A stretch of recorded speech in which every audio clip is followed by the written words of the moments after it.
de agua cree que necesita su cuerpo?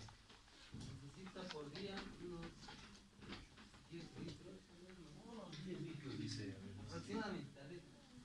Ya, pero usted tomará 10 litros. ¿Ah? 2 litros. 2 litros. ¿Ya? A ver, ¿qué dice Ulloa? ¿Cuánto de agua toma usted? 1,5 litros. 2 litros. Ya, muy bien, es lo que nos dice la teoría, ¿no? De que el organismo humano necesita, ¿ya? Aproximadamente 1,5 litros a 2 litros de agua. Pero en ocasiones pues necesitamos más agua, ¿correcto?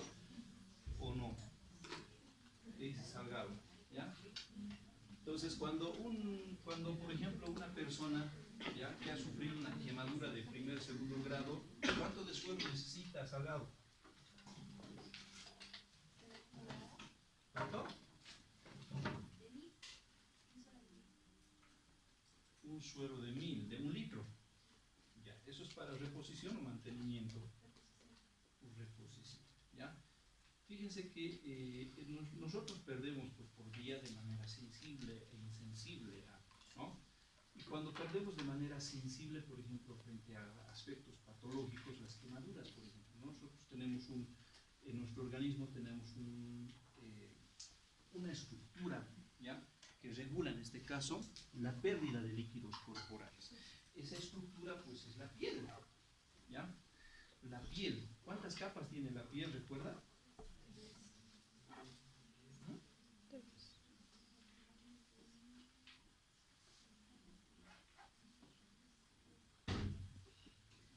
Tres. La epidermis, la dermis y la endodermis. Endodermis.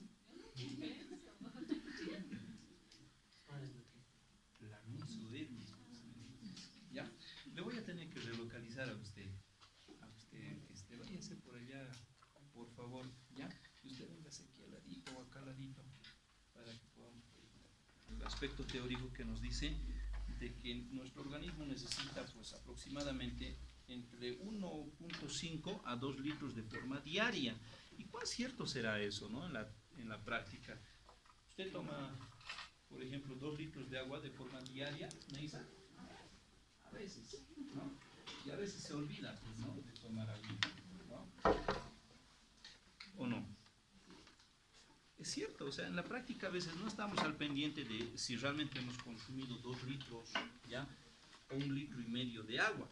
Pero eso nos dice la teoría, ¿ya?, de que el organismo humano necesita aproximadamente entre 2 a 1,5 litros de agua. Pero lo cierto es que, ¿ya?, lo cierto es que nosotros consumimos en la medida de nuestras necesidades, ¿ya? Por ejemplo, si usted digamos, tiene una necesidad, por ejemplo, de más de 2 litros, ¿ya?, su organismo pues le va a alertar. Yo recuerdo, por ejemplo, una anécdota muy interesante cuando con un potosino, ¿ya?, tuve la oportunidad de ir a Ixiamas, ya hace varios años atrás, ¿no? Entonces, por una actividad sanitaria llegamos al municipio de Ixiamas, ¿ya? Y este amigo que lógicamente había trabajado gran parte pues, de sus años de servicio en el occidente, pues, llega a Ixiamas, el municipio de Ixiamas es un municipio bastante cálido, ¿ya? Hace un calor bastante impresionante. Entonces nosotros llegamos a ese municipio, ¿ya?, y nadie pues quería, o sea, pedimos a mediodía un platito de comida y el plato de comida pues nos llega primero con su sopita, ¿ya?, y la sopa caliente. Entonces el ambiente bastante caliente, cálido. Entonces recuerdo que el amigo potosino pues ni lo veía la sopa, ¿no? Entonces una jarra de limonada, por favor. Terminaba, pues al rato se terminaba la jarra de limonada. Otra jarra de limonada, por favor. Y al rato se terminaba la jarra de limonada. ¿Por qué?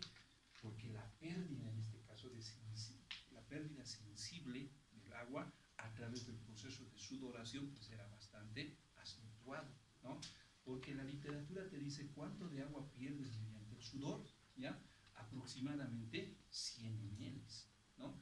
Entre el sudor y las heces entre 100 ml, puede ser un poquito más, puede ser un poquito menos, a no ser que tenga un proceso patológico, en este caso el individuo, lógicamente la pérdida sensible, ¿ya?, va a ser mucho mayor, pero de forma regular el organismo humano, por ejemplo, entre lo que es el sudor, ¿ya?, y lo que viene a ser las heces fecales, pues está perdiendo 100 ml por día aproximadamente, ¿no? Entonces, cuando un organismo es sometido, por ejemplo, a estrés, por ejemplo, a una temperatura bastante cálida, ¿ya?, un nivel de humedad bastante considerable, por más que tú estés en la sombra, igual vas a empezar a sudar, ¿no? Entonces estás perdiendo de forma, ¿ya?, de forma sensible, ¿ya?, mucho más líquidos corporales o agua, ¿ya?, mediante el proceso de sudoración, ¿no? Y es por esa razón que a nosotros, regularmente los que vivimos en el altiplano, ¿ya?, a los paseños nos vamos a Caranavi, Palos Blancos, por ejemplo, más abajo de Palos Blancos, San Buenaventura, a tierras bajas. Entonces empezamos, pues nuestros poros se empiezan a abrir y empezamos a sudar, ¿no? Yo recuerdo que había colegas, por ejemplo, con su toallita aquí en el hombro, ¿no? Entonces, porque colega orureño que venía a trabajar y todo el tiempo estaba con su toallita limpiándose el sudor. Entonces estaba en la oficina y igual seguía sudando. Entonces, lógicamente la pérdida en este caso de agua es mucho, ¿ya?, mayor a lo que en promedio debería perderse, ¿no? Entonces, no es una cuestión patológica, es una cuestión fisiológica, ¿no? Y a consecuencia del mismo, lógicamente, si nosotros calculamos el volumen de agua que estamos consumiendo, con toda seguridad de que va a ser más de 2 litros, ¿no? Puede ser 3 litros de agua, ¿no? Te vas a comprar un galoncito de agua de 2 litros, tanto lo tomas y en la tarde resulta de que sigues teniendo sed, y en definitiva, ¿ya?, el organismo, ¿ya?, necesita consumir un volumen de agua en la medida de sus necesidades, ¿no? Porque hay días en los cuales tú te pones a trabajar, sales a campo, qué sé yo. Los veterinarios regularmente estamos vinculados a actividades en el ámbito pecuario, por ejemplo, ¿no? Entonces, cuando ustedes salgan a campo, a veces ni agua les van a invitar los productores, pero a veces les van a recibir bien también, les van a recibir con su tapicito, les van a recibir con sus gaseositas, con su agüita, con todo lo que ustedes quieran, ¿no? Pero hay días en los que te toca trabajar, pues, ¿no?, en lugares muy distantes, no hay agua, entonces básicamente todo el día estás con un botelloncito de cuarto litro de agua, de 500 ml, y eso a veces si te has olvidado, lógicamente todo el día estás, pues, trabajando y no hay dónde comprar agua, ¿correcto? Entonces, ¿qué es lo que hace tu organismo? Lógicamente, pues el mecanismo fisiológico de la sed, ¿ya?, se desencadena el mecanismo fisiológico de la sed. Tú empiezas a trabajar, tu organismo empieza a transpirar, empiezas a sudar, ¿ya?, tienes sed, pero por la carga laboral que tienes, pues, por lo distante, porque estás en campo, no tomas agua, entonces ese mecanismo fisiológico de la sed de un momento a otro desaparece, ya no te da sed, ¿no? Entonces, ¿qué es lo que hace tu organismo? ¿Ya? Existe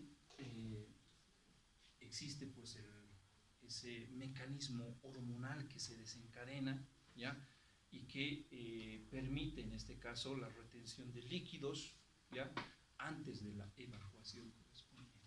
¿Sabe cuál es el promedio, por ejemplo, de líquidos corporales que se pierden mediante la orina? Que es un proceso sensible también, porque lógicamente nosotros percibimos esa pérdida de líquidos corporales mediante la orina, ¿no? Aproximadamente 1.400 mililitros, aproximadamente 1,5 litros, ¿ya?, de orina es lo que se evacúa, ¿ya?, en el organismo humano, ¿no? Fíjate que hay una regla muy interesante que te dice, ¿no? O sea, en los líquidos corporales ya tiene que haber una relación entre lo que es el ingreso y el egreso en este caso, ¿no? Entre lo que ingresa a tu cuerpo y lo que sale del mismo, ¿ya? Esa relación tiene que estar equilibrada para que, lógicamente, pues, ¿no? Todos los procesos fisiológicos se den de forma regular, ¿ya? Para que exista un equilibrio, porque la homeostasis es eso, ¿no? Un equilibrio de las funciones corporales que suceden. Entonces, para que todas las funciones, ¿ya? Fisiológicas puedan darse de forma efectiva, de forma regular, de forma normal, entonces tiene que haber, ¿ya? Esa relación del ingreso al igual que el egreso en este caso, ¿ya?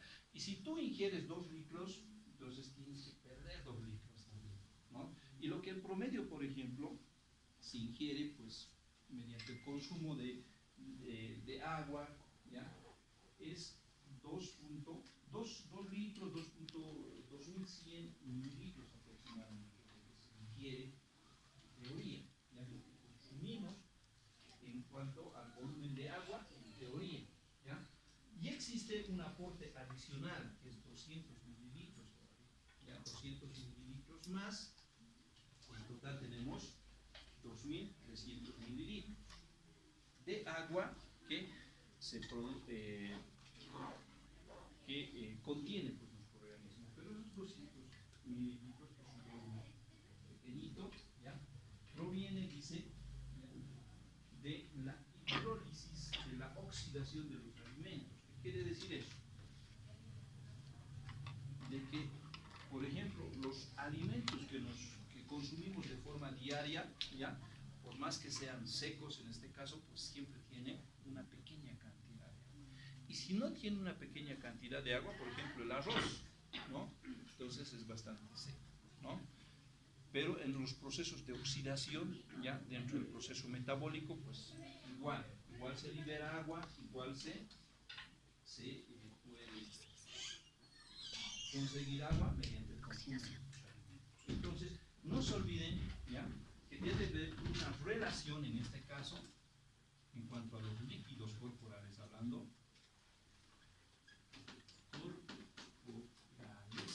¿ya? Dice, ya, para poder mantener en este caso el proceso homeostático, ¿ya? Todo organismo debe tener una relación, ¿ya? De el ingreso de H2O, ¿ya? Respecto al egreso H2O. Esa relación debe mantenerse en nuestro organismo para que la homeostasis o el equilibrio, en este caso respecto a los líquidos corporales, se mantenga, ¿ya? En consecuencia, entonces siempre la pregunta viene, ¿cuánto líquido, cuánto de agua necesitamos?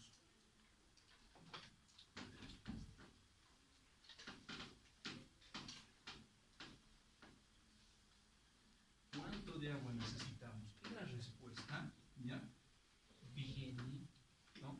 Dada en el sentido de que nuestro organismo, ¿ya? Debe consumir agua en la medida de las necesidades. En la medida de las necesidades. Eso no quiere decir, por ejemplo, de que la respuesta debe ser 2 litros de agua. No, ese es en promedio, ¿ya? Porque un deportista, por ejemplo, pues probablemente consuma más de 2 litros de agua, ¿ya? Mucho más, por ejemplo, un maratonista, mucho más, ¿ya? Mucho más agua, porque lógicamente en el proceso de sudoración pues se está perdiendo líquidos corporales. Sin hacer nada, nosotros nos vamos un viajecito, por ejemplo, a tierras bajas, pues nuestros poros se van a empezar a abrir, vamos a sudar bastante, listo, estamos perdiendo líquidos corporales. Probablemente la reposición pues sea 3 litros, 3 litros y medio, ¿ya? Mucho mayor a 2 litros, con toda seguridad, ¿correcto? Entonces, el organismo humano y el organismo animal, pues lógicamente necesita de este líquido elemento en la mayoría de acuerdo a las necesidades corporales. ¿Ya? Se ha establecido un promedio, y ese es el promedio que se maneja, por ejemplo, para la especie humana, ¿ya? Y se dice que 1.5 a 2 litros es lo que de agua, ¿ya? Para que puedas mantener ese equilibrio, en este caso hemostático. Pero esta relación se ha establecido en función a qué, ¿ya? En función a qué, ¿no? De hecho, ¿cuánto se consume, por ejemplo? ¿Ya? Entonces, en promedio, un ser humano pues, consume, les decía, ¿ya? 2100 mililitros de agua. 2100 mililitros de agua. Eso consumes de forma regular en este caso, ¿ya? En promedio les estoy hablando, ¿no? En promedio. Si quiere esa puertita lo puede abrir, ¿ya? Si gusta. Si no, nos vamos a dormir. Mismos, ¿no? Porque a muchas personas les han hecho encuestas, ¿cuánto consumen? 2.5, 2 litros, 2 litros, 1.5, 1 litro. Entonces, en promedio, eso es lo que se consume la especie humana, ¿ya? Pero además de esto, existe un adicional de aproximadamente 200 mililitros, ¿ya? De agua que viene como producto, en este caso, de la oxidación de los alimentos. En consecuencia, ¿cuánto de agua dispone tu organismo, ya? Para los procesos fisiológicos regulares, 2300 mililitros, casi 2.5 litros de agua tenemos, ya, en el organismo. Este es el ingreso. Este es el ingreso.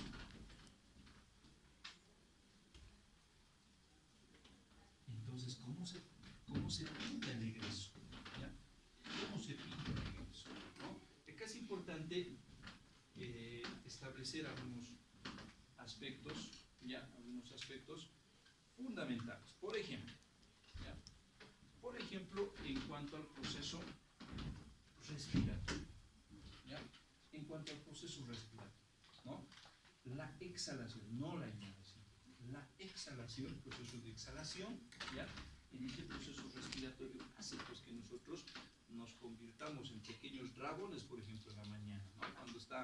Cuando está haciendo frío, entonces estás botando, estás exhalando aire, ¿ya? Estás botando CO2, pero aparte de botar aire y CO2, pues estamos botando pequeñas partículas de H2O, ¿ya? Agua está saliendo, ¿ya? De nuestro organismo. Y la literatura nos dice que ese proceso respiratorio, mediante la respiración, ¿ya? El organismo humano pierde aproximadamente 350 mililitros, ¿ya? Por día. ¿Ya? Existe otro aspecto, ¿ya? Que permite la regulación de los líquidos corporales. Les decía, por ejemplo, hace rato, la piel, ¿ya? La piel y la última capa córnea, en este caso, que es la que va a estar, pues, ¿no? Encima es aquella que estructura, en este caso, que le va a permitir regular, en este caso, ¿ya? La evapotranspiración o el proceso de evaporación, ¿ya? En pacientes, por ejemplo, que tienen alguna quemadura, ya no existe pues esta capa córnea, ¿no? Existe un daño en esta capa córnea, por lo que el proceso de evaporación, ¿ya? De los líquidos corporales es mucho mayor, ¿ya? Si en promedio, por ejemplo, mediante la piel, ¿ya? En promedio, mediante la piel se pierden 350 mililitros también, ¿ya? En un paciente que ha sufrido, por ejemplo, una quemadura, ¿ya? Que ha sufrido alguna lesión, por ejemplo, la pérdida fácilmente podría pues, traducirse en 1000 mililitros, 2000 mililitros, ¿ya? Por lo que la reposición mediante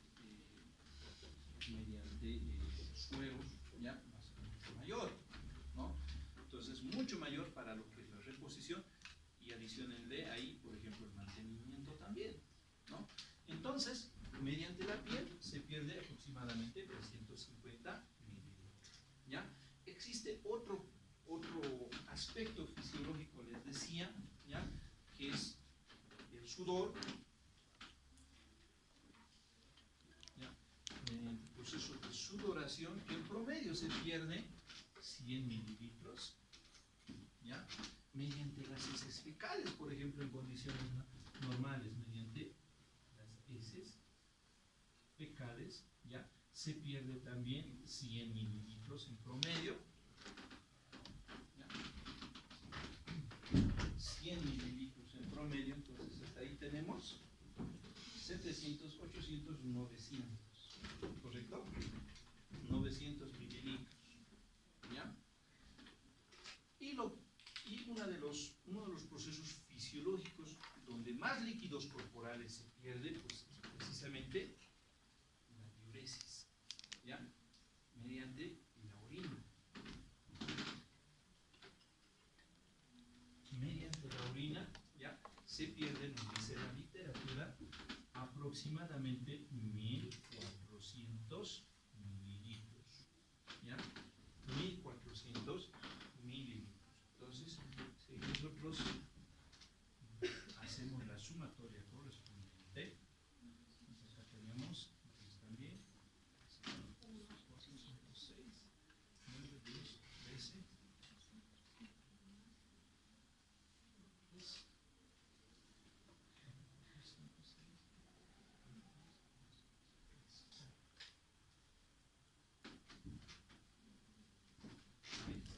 ¿ya? Entonces, fíjense, existe una relación entre lo que ingresa y lo que egresa en nuestro organismo, y la respuesta es sí, ¿ya? Sí, ¿no? Entonces, Cunningham dice eso, ¿no? De que para que exista una homeostasis, un equilibrio de los líquidos corporales, ¿ya? En el yo interno de nuestro organismo, pues tiene que existir esa relación. No solamente en el hombre, sino también en la especie animal, ¿ya? Porque probablemente, por ejemplo, este volumen para una especie animal pues sea mínimo, ¿ya? El consumo del volumen de agua, por ejemplo, en una especie mayor, en un bovino, es mucho mayor, ¿ya? A la especie humana. De la especie camélida es mucho mayor a la de la especie humana, por ejemplo, ¿no? Pero en cualquier caso tiene que haber esta relación, ¿ya? Ahora, lógicamente existen factores, ¿ya? Factores adversos, ¿ya? Factores patológicos, por ejemplo, porque si no existe esta relación, por ejemplo, entre lo que es el ingreso y el egreso, pues hay una cuestión, ¿ya? Anómala, hay una cuestión anormal ahí, ¿no? Porque si ingresa, por ejemplo, ¿ya? Más agua de la que se pierde, ¿no? Entonces ese proceso, por ejemplo, se llama edema, ¿ya? Cuando ingresa más agua de la que se pierde, entonces el organismo sufre un proceso de edema. ¿Qué es edema? El edema es la acumulación de líquidos, ¿ya? En algún compartimento, ¿ya? Corporal del individuo, ¿no? En algún compartimento corporal. Y el edema puede ser pues una cuestión lógicamente patológica. Por ejemplo, si hay una acumulación bastante considerable de parásitos, ¿ya? Entonces vamos a ver, por ejemplo, un edema, ¿ya? Abdominal, ¿no? O sea, va a haber acumulación de líquidos en la cavidad abdominal como consecuencia, por ejemplo, de una parasitosis, ¿ya? Una alergia, ¿te puede dar una edema? ¿Te puede dar un edema, una alergia? Sí, señor. ¿No nos ha dado alguna vez una picazón ahí? Se empiezan a picar y listo, ¿no? Entonces, cuando vas y un zancudo, por ejemplo, te succionas una alergia, te picas y listo, ¿no? Entonces hay personas que se les hacen ampolitas, ¿no? Se les inflama bastante, entonces una alergia te puede dar un edema, ¿ya? Entonces un edema, una acumulación de líquido en la piel, ¿no? Entonces cuando existe mayor ingreso respecto, ¿ya? A la pérdida, entonces en este caso hay acumulación de líquidos en el organismo, ¿no? Hay acumulación de líquidos en el organismo. ¿Cómo se traduce eso? En un edema, ¿ya? Cuando el ingreso es menor a las pérdidas, en este caso de líquidos corporales, ¿qué sucede? ¿Qué contraviene? La deshidratación, ¿ya? Contraviene la deshidratación, ¿ya? Y la deshidratación, lógicamente, pues es un aspecto que se tiene que evaluar en este caso, ¿ya? En una valoración clínica. Porque es ahí donde nosotros vamos a determinar si ese paciente, por ejemplo, necesita fluidos, no necesita fluidos, porque si un paciente está deshidratado, ¿ya? Probablemente pues los vasos sanguíneos estén dilatados, ¿ya? No haya presión sanguínea. ¿Qué es lo que hace cuando no hay presión sanguínea? Es mucho más difícil el embrocado en este caso, ¿no? Una vena que debería saltar cuando ustedes hacen presión, ¿ya? No va a saltar, ¿no? Se va a esconder, no hay presión sanguínea, entonces el volumen sanguíneo ha disminuido, ¿ya? La frecuencia cardíaca va a disminuir en una bradicardia, por ejemplo. Entonces, lógicamente, ¿ya? Este aspecto, pues muchas veces es vinculado a un proceso patológico, ¿ya? Es vinculado a un proceso patológico, porque, por ejemplo, ¿ya? En lo que corresponde a los procesos respiratorios, ¿ya? El pulmón, en este caso, juega un papel muy importante, más adelante vamos a ver, para lo que es el equilibrio ácido-básico, en este caso, ¿ya? Donde los alveolos pulmonares pues, tienden a trabajar de manera considerable, ¿ya? Y generan ese equilibrio. Pero, por ejemplo, si hay una perforación pulmonar en un accidente, entonces el proceso respiratorio no va a ser pues normal, ¿no? ¿Qué va a suscitar? ¿Qué va a pasar con eso? ¿Ya? Entonces, más trabajo al corazón, ¿ya? Y lógicamente pues va a haber un desequilibrio, en este caso, en la pérdida de líquidos corporales mediante el proceso respiratorio, ¿ya?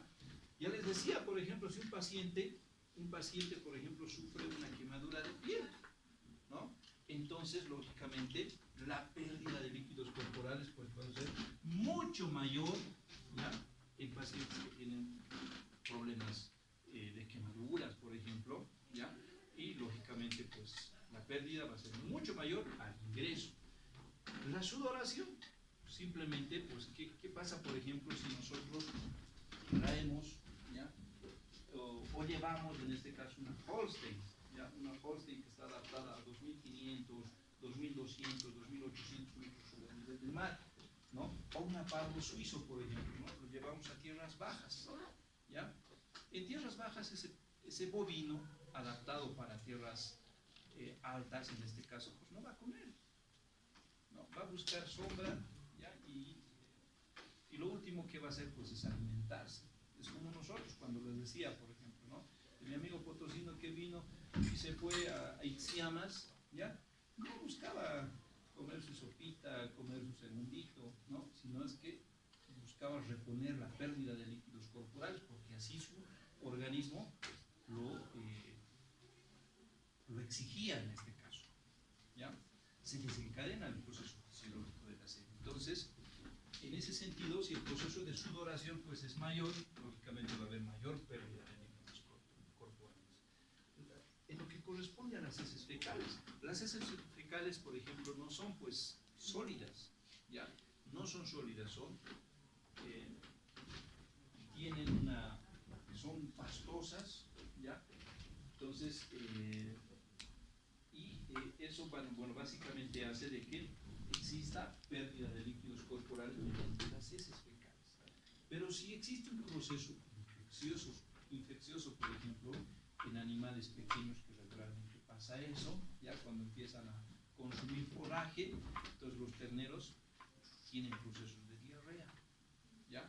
Entonces, cuando hay una diarrea, la pérdida de líquidos corporales pues, es mucho mayor, ¿ya? A lo que se establece en un proceso regular o un proceso fisiológico normal, ¿ya? Y la orina, ¿no? Cuando el organismo, el individuo, por ejemplo, hay personas que consumen más de 2 litros de agua de forma diaria, consumen 2.5, 3 litros de agua, ¿ya? Entonces, la evacuación o el proceso de diuresis pues, va a ser mucho mayor, ¿ya? Si tenía que eliminarse 1400 mililitros, probablemente ya el organismo tenga que excretar, en este caso, 1500 hasta 2 litros. ¿Ya? ¿No? Entonces, toda vez que el objetivo, reitero, es que exista un equilibrio entre lo que es el ingreso y el egreso de los líquidos corporales, ¿no?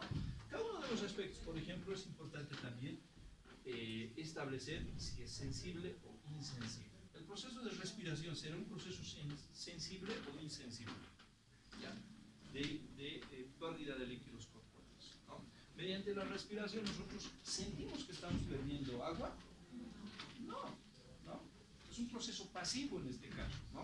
Y ese proceso pasivo pues es la pérdida de líquidos corporales mediante un proceso insensible. ¿Ya? Insensible, es un proceso insensible, ¿ya? Mediante la pérdida de líquidos corporales, mediante el tegumento o la piel, ¿ya? ¿Nosotros sentimos que perdemos agua? No, ¿ya? Entonces, en consecuencia, es un proceso insensible, ¿ya? Todo lo que no se siente, ¿ya? Cuando nosotros perdemos líquidos corporales, ¿ya? De una forma fisiológica que no percibimos y el organismo no lo siente, pues es un proceso fisiológico insensible, ¿ya? Mediante el proceso de sudoración, ¿sentimos la pérdida de agua? Sí. Entonces es un proceso sensible. ¿Ya? Nos damos de cuenta que estamos perdiendo agua, ¿ya? Es una actividad deportiva, por ejemplo, entonces sientes que estás, pues, ¿no? Perdiendo agua, ¿ya? Mediante el proceso de sudoración. Heces fecales, ¿ya? Mediante las heces fecales, en este caso, pues, ¿no? Nosotros sentimos que perdemos agua. ¿Qué dicen? ¿Ah? Sí, es un proceso sensible, ¿ya? Claro, porque sientes que estás perdiendo algo, ¿ya? No necesariamente algo, pero estás perdiendo algo. Entonces es un proceso sensible. Y mediante la orina, ni qué decir, ¿no? Pero mediante la orina, lógicamente, pues hay una pérdida sensible, en este caso, de líquidos corporales. ¿Ya? Porque sentimos que estamos perdiendo líquidos corporales, ¿ya? Y acá, antes de salir a mandarles a su receso correspondiente, ¿ya? Lo que necesito que recuerden es lo siguiente, o sea, cuando se da este equilibrio, perfecto, nuestra fisiología está normal, ¿ya? Pero existen circunstancias en este caso, ¿ya? Donde nuestro organismo pues hace maravillas, ¿ya? Para que no se pierda este equilibrio, en este caso, de líquidos corporales, ¿ya? Toda vez que si no se da, por ejemplo, ya un proceso homostático normal en nuestro organismo, pues, ¿no? Puede desencadenarse, por ejemplo, ya en alguna falla, ¿ya? Y si esa falla no es corregida, pues lógicamente va a desencadenarse en una enfermedad, ¿no? Para lo cual, lógicamente, existen mecanismos ya que se conocen como retroalimentación, ya en lo que corresponde a endocrinología se maneja bastante. Retroalimentación negativa y retroalimentación positiva, ¿no? Entonces, Rosa, ¿qué es una retroalimentación negativa? Cuando no se pueden enviar los estímulos. Cuando no se pueden enviar ciertos estímulos. No, de hecho se envía, porque esta forma de retroalimentación es de ida y vuelta, ¿no? Entonces, ¿qué es una retroalimentación negativa? Usted que está ahí con su ayuda a memoria. ¿Ah? Blanco, ¿qué es una retroalimentación negativa?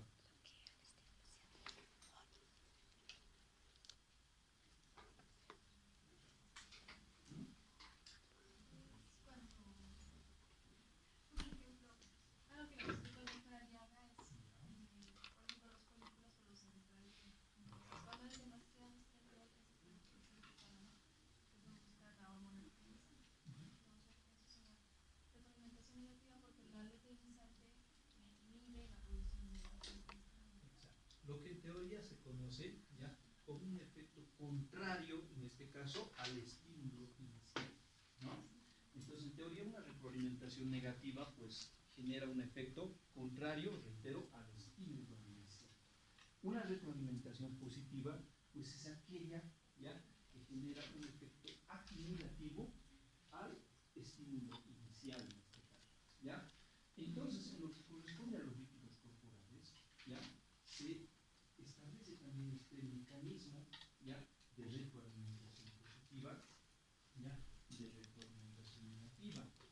¿Y cómo se establece? Mediante el proceso, ya que se denomina el mecanismo fisiológico de la sed, que está vinculado fundamentalmente a la hormona antidiurética, ¿ya?, a la ADH, la vasopresina, así como se lo conoce, y como ustedes ya saben, ¿ya?, esta hormona pues es liberado en la adeno o neurohipófisis. ¿Ah? ¿Qué dice Durán? ¿La adeno? En la neurohipófisis, ¿ya? En la neurohipófisis es liberado, ¿no ve tan cara? Ya. En la neurohipófisis, junto con ¿qué hormona es liberado? La oxitocina. Con la oxitocina. ¿Y qué más? ¿Qué más iba a decir? El factor inhibidor de prolactina. El factor inhibidor de la prolactina. No, señor. La ADH y la oxitocina, básicamente en lo que es neurohipófisis. Y las demás hormonas pues son liberados en la adenohipófisis, ¿no? La prolactina, las hormonas hormonales, después está las adrenales, tiroidales, etc. ¿Ya? Vayan a su receso, jóvenes, en su alimentación estable. En esta primera unidad temática vamos a abordar lo que es generalidades, homeostasis y líquidos corporales, ¿ya? Entonces, en lo que corresponde a generalidades o a la definición de fisiología, pues esto no es algo nuevo, ¿no? ¿Qué estudia la fisiología? Es una rama de las ciencias biológicas que estudia el funcionamiento de los seres vivos, ¿ya? Entonces, esto es importante que, lógicamente, ya ustedes seguramente van a compatibilizar con la materia de patología. Entonces, lo que corresponde a psicología, fisiología 1, fisiología 2, ¿ya?, anatomía 1 y anatomía 2, pues básicamente nos sirve para poder entender el funcionamiento normal de los seres vivos, ¿no? Entonces, ya a partir de patología, ¿ya?, y después el tema de las materias de enfermedades, pues ustedes van a comprender, en este caso, pues, el funcionamiento anormal, en este caso, ¿ya?, de las diferentes especies animales, por lo que la fisiología pues es el contraste, es la relación entre lo que es la estructura y el funcionamiento, ¿ya? Entonces, sin estructura no puede haber funcionamiento y viceversa, no podríamos hablar de funcionamiento si es que no existiera una estructura previamente establecida, ¿no? Entonces, uno de los conceptos bastante importantes que es necesario entender es el concepto de la homeostasis, ¿ya? Es que todos los seres humanos, es que todas las especies animales, pues lógicamente tienen sus diferentes hábitats, en este caso, ¿ya? Y en este hábitat, lógicamente existen cambios en cuanto al medio ambiente, ¿ya?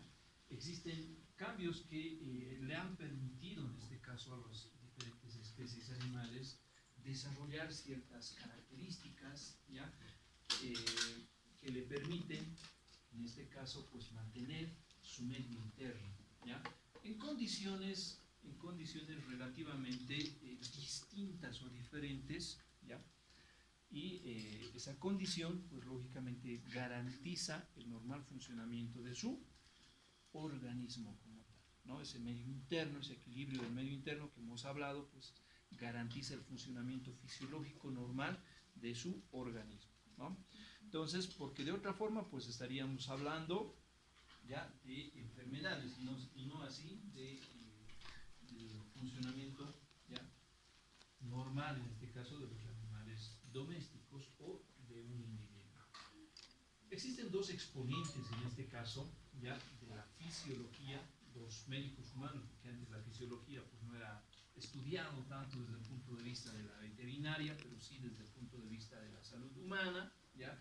Por lo que estos dos exponentes, Claude Bernard y Walter Cannon, ya son los que inicialmente pues implementan este concepto de la homeostasis, ¿ya?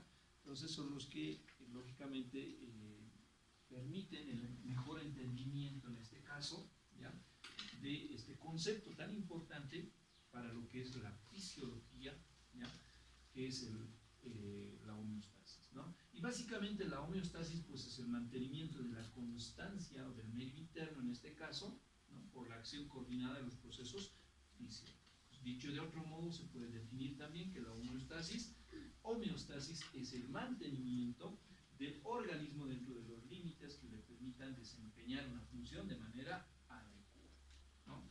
Y cuando hablamos de estos límites normales, pues estamos hablando básicamente de los promedios, ¿ya? Estamos hablando, por ejemplo, de las variaciones que puede sufrir, por ejemplo, un individuo respecto a la temperatura, respecto al pH, ¿ya? Porque todos nosotros tenemos ciertas particularidades, ¿no? O sea, podemos tener, por ejemplo, un rango de pH, ¿ya? En algunos casos, por ejemplo, la sangre arterial puede ser un poco más alcalino, en algunos otros individuos un poco más neutro, pero lo cierto es que tenemos ciertos límites, ¿ya?, máximos y mínimos, como es el tema de la temperatura, por ejemplo, ¿no? Entonces, el límite máximo probablemente pues sería a mediodía, cuando nosotros salgamos de Cotacota, de aulas, pues y vamos hacia nuestras casitas, nos exponemos al sol y lógicamente pues la temperatura es mucho más elevada. En especies animales, por ejemplo, es importante tomar en cuenta este factor medioambiental y básicamente la temperatura, porque si nosotros medimos una temperatura, existe una variación, por ejemplo, en el día. Medimos la temperatura a mediodía, ¿ya?, tomamos las constantes fisiológicas a mediodía, probablemente tengamos datos máximos en cuanto a la temperatura corporal, en cuanto a la frecuencia cardíaca, por ejemplo, ¿no? Entonces, ¿por qué? Porque las especies animales pues están en el corral, están en plena luz del día, entonces lógicamente los datos son mucho más altos en relación a la temperatura que se pueda hallar, por ejemplo, a primeras horas del día, ¿ya? Lo que se sugiere, por ejemplo, para poder armonizar las constantes fisiológicas, siempre tomar estos datos y estos parámetros en primeras horas de la mañana, ¿ya? Las primeras horas del día o ya cuando está atardeciendo, para que no exista mucha variación, ¿ya? Yo recuerdo, por ejemplo, hace 2 semestres atrás hicimos un trabajo muy interesante de armonización de constantes fisiológicas, trabajamos en equipos también, ¿ya? Entonces, cada semana tomábamos constantes fisiológicas, ¿no?, a los mismos individuos, a los mismos números de arete, entonces existían variaciones respecto a la toma, a las constantes fisiológicas, ¿no? Variaciones en el sentido de que, por ejemplo, algunos trabajaban un poquito más de las 9, otros grupos trabajaban un poco más antes de las 9 de la mañana, por ejemplo, y esas variaciones en cuanto a las horas del día, pues genera, por ejemplo, datos más dispersos, ¿ya?, en cuanto a las constantes fisiológicas al momento de poder evaluarlos, ¿no? Entonces, este mantenimiento de la constancia interna es tan vital para las diferentes especies animales, porque no solamente hablamos de la temperatura, sino estamos hablando del pH también, de la presión osmótica, de la presión oncótica, por ejemplo, estamos hablando, porque es básicamente aquello que está vinculado a la presión hidrostática, por ejemplo, ¿no? Entonces, al equilibrio de los líquidos corporales. Y eso, desde luego, que va a garantizar, en este caso, la condición fisiológica normal, ¿no? El medio interno ha adoptado, pues, entonces, una serie de interrelaciones, en este caso, una serie de acciones coordinadas, ¿ya?, desde, por ejemplo, la actividad celular, mediante el transporte, en este caso, de sustancias dentro y fuera de la célula. El sistema endocrino, por ejemplo, adopta las biomoléculas, por ejemplo, para poder regular, en este caso, la actividad del medio interno en los diferentes organismos. El sistema nervioso coadyuva también a esta finalidad homeostática, ¿no? El sistema respiratorio, por ejemplo, ya ejemplificábamos hace rato con relación al proceso respiratorio, a la pérdida de líquidos corporales, ¿ya? El sistema urinario también es aquello que va a permitir coadyuvar en este caso, ¿ya? El mantenimiento del medio interno, ¿ya? A través de la excreción, a través de la retención de la orina, toda vez que la idea es pues mantener en equilibrio la cantidad de líquidos corporales. El sistema cardiovascular, siempre yo por ejemplo les digo, el corazón es el centro del sistema cardiovascular, ¿no? Y es a partir del mismo pues que se, lógicamente, a partir del mismo que se mueven en este caso pues moléculas de señalamiento, saben ustedes, nutrientes y productos de desecho, ¿correcto? Entonces el sistema inmunitario, por ejemplo, entonces el cuerpo, el individuo, ya tiene en definitiva pues una serie de sistemas, ya una serie en este caso de mecanismos para poder garantizar ese medio ambiente. Acá les voy a dejar una esquemita que siempre les muestro, es sencillita como ustedes están viendo, y que a veces les pregunto en el examen y no saben, digamos, cómo explicar, ¿ya?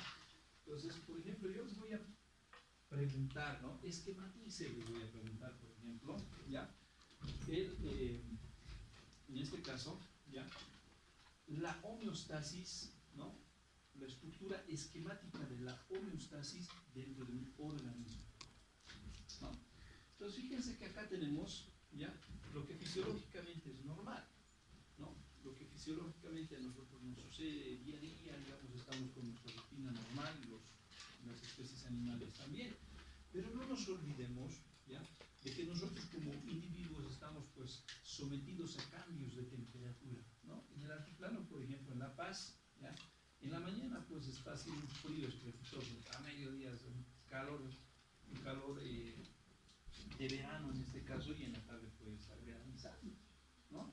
Fácilmente sabemos que el clima pues, tiene sus cambios en este caso, más aún por estas épocas en este caso que puede llover en cualquier momento, ¿ya? Pasamos esta etapa, entramos ya a un invierno crudo también, ¿no? Donde todos ustedes seguramente van a estar con sus chamarritas, ¿ya? Muchos de ustedes de repente con barbijitos. ¿Por qué? Porque lógicamente las inclemencias del tiempo, pues, ¿no? Lógicamente son mucho más bajos en la temperatura, tiende a bajar de manera considerable, ¿ya? Y muchos de nosotros pues sufrimos un proceso respiratorio, como tal, nos enfermamos, nos resfriamos, etcétera, ¿no? De la misma forma, fíjense que las especies animales pues, están sometidas en este caso ya a estos cambios externos, ¿no? A los cambios de temperatura que existe en el medio ambiente.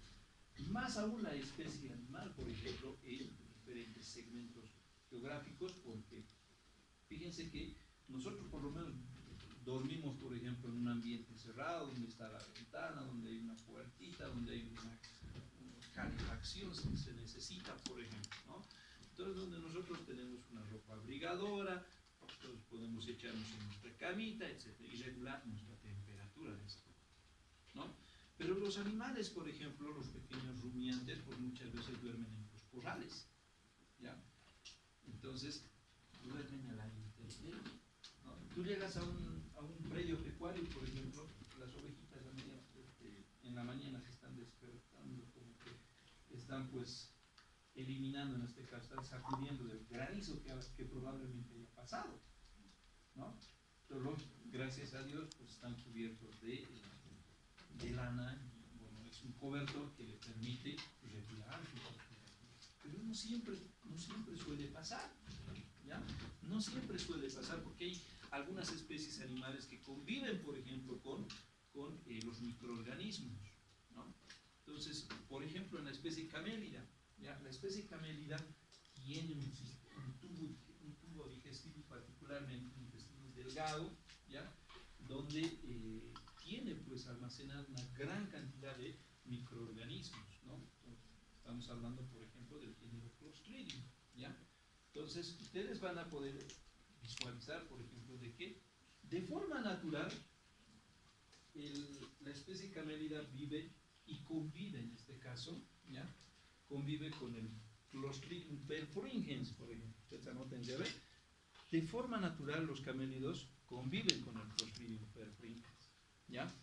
No se sabe cómo, ¿ya? No se sabe cómo este microorganismo anaeróbico que no le hace daño, por ejemplo, al principio, en algún momento se vuelve patógeno, o sea, cambia. De estar tranquilo, se vuelve patógeno y ahí se desencadena el famoso, ¿ya? La famosa enterotoxemia, ¿no? Porque uno de los problemas bastante latentes en camélidos sudamericanos, por ejemplo, es precisamente la enterotoxemia, ¿ya? La enterotoxemia. Entonces, y es mucho más acentuado, por ejemplo, este problema cuando en épocas de invierno, por ejemplo, después de las nevadas, cuando los animales jóvenes ya están empezando a consumir pastos en rebrote, por ejemplo, una muerte súbita, ya es lo característico de esta enfermedad. Pero fíjense ustedes, ¿no? Como les digo, o sea, en condiciones normales este individuo convive con el microorganismo, ¿ya? Se dice que por una cuestión de estrés, por ejemplo, pues, se enferma, ¿ya? Se enferma y es pero tan rápido en este caso el curso de la enfermedad que genera pues una muerte súbita, ¿no? Y lo mismo sucede, por ejemplo, con nosotros, ¿no? Probablemente, por ejemplo, nosotros hayamos estado en aula en la mañana normal y en la tarde como que nos empezamos a sentir un poquito mal, ¿no?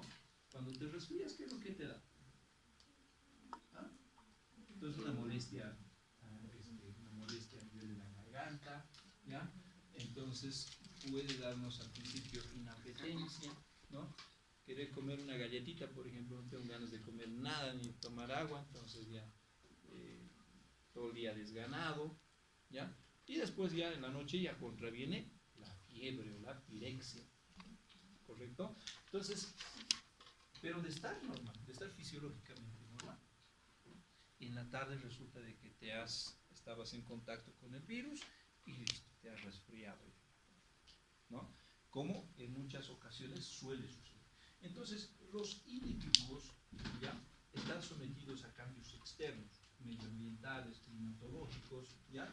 Y esos cambios externos, pues lógicamente van a coadyuvar y van a favorecer a que se pierda en este caso ese equilibrio del medio interno, ¿no? Van a incidir negativamente en la homeostasis, ¿ya?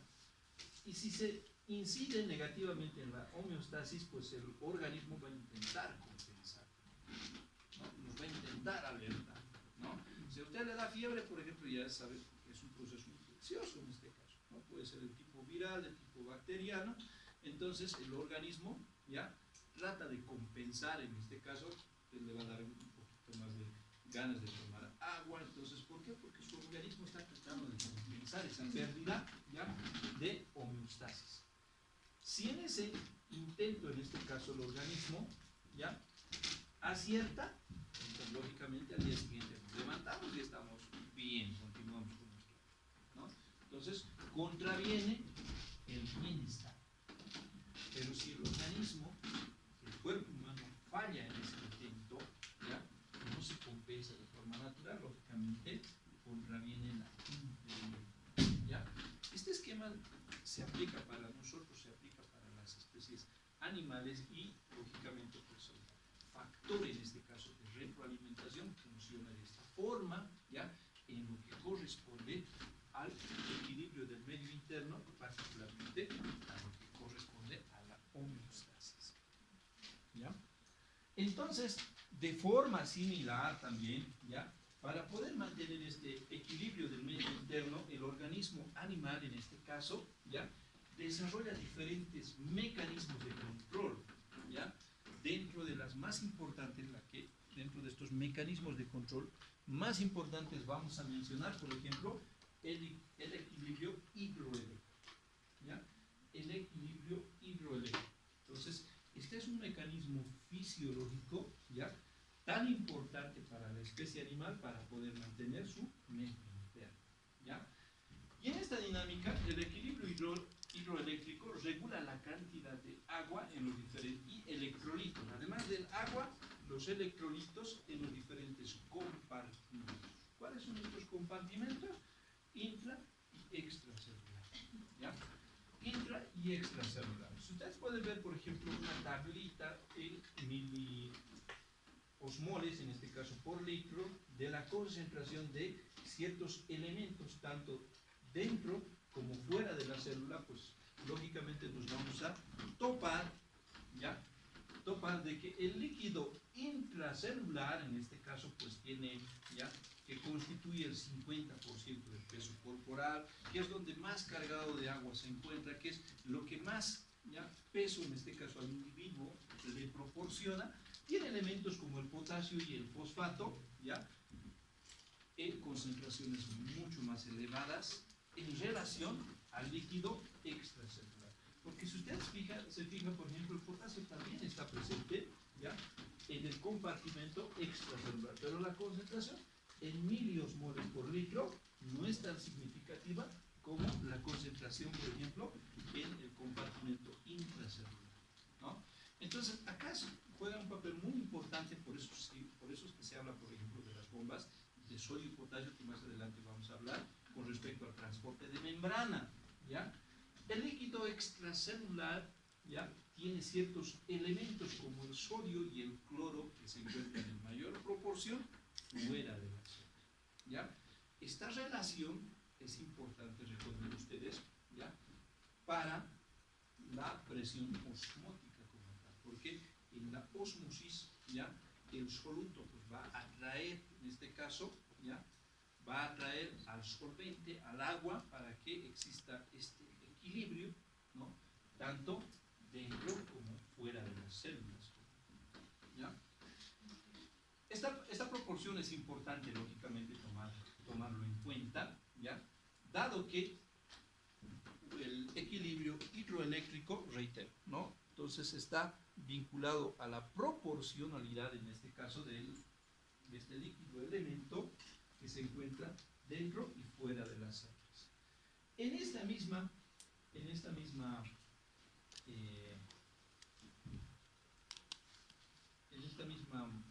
actividad fisiológica como tal, ¿ya?, es importante hablar, por ejemplo, de que para el equilibrio hidroeléctrico, ¿ya?, hablar de este líquido elemento que es el agua, ¿ya? Y el agua, habíamos indicado que proviene del consumo directo, ya, de este líquido elemento, y un pequeño porcentaje proviene de la oxidación de los alimentos, ¿no? Proviene de los alimentos, ¿ya? Y es que el paso del agua de un compartimento a otro está regulado principalmente por dos presiones muy importantes, ¿no? ¿Cuáles son estas presiones? La presión osmótica y la presión oncótica. Estas dos presiones son parte de la presión hidrostática, ¿ya? Cuando hablamos de una presión osmótica, depende mucho, ¿ya?, el movimiento del agua depende mucho, ¿ya?, de la concentración de los solutos, ¿ya? Cuando hablamos de la presión oncótica, depende de la concentración de proteínas, ¿ya? Y nosotros sabemos que hay tres proteínas plasmáticas muy importantes en el organismo. ¿Cuáles son? ¿Cuáles son esas tres proteínas?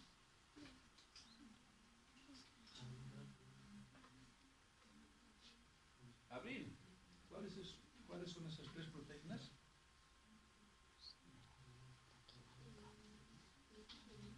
¿Ah?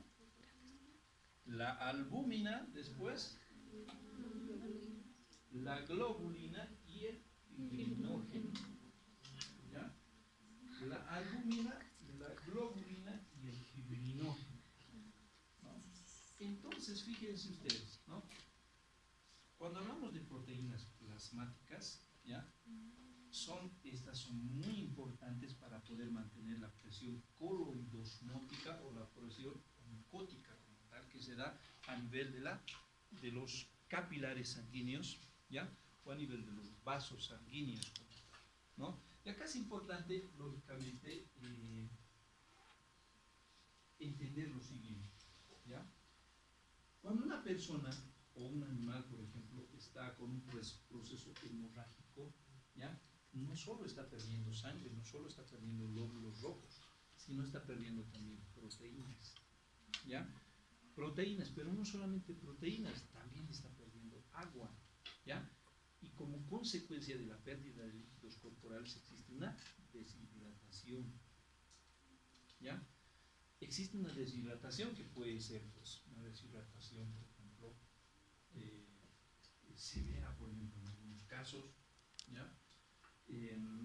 Por lo tanto, ¿ya? Por lo tanto, la reposición para que lógicamente exista este desequilibrio, pues tiene que ser, ¿ya?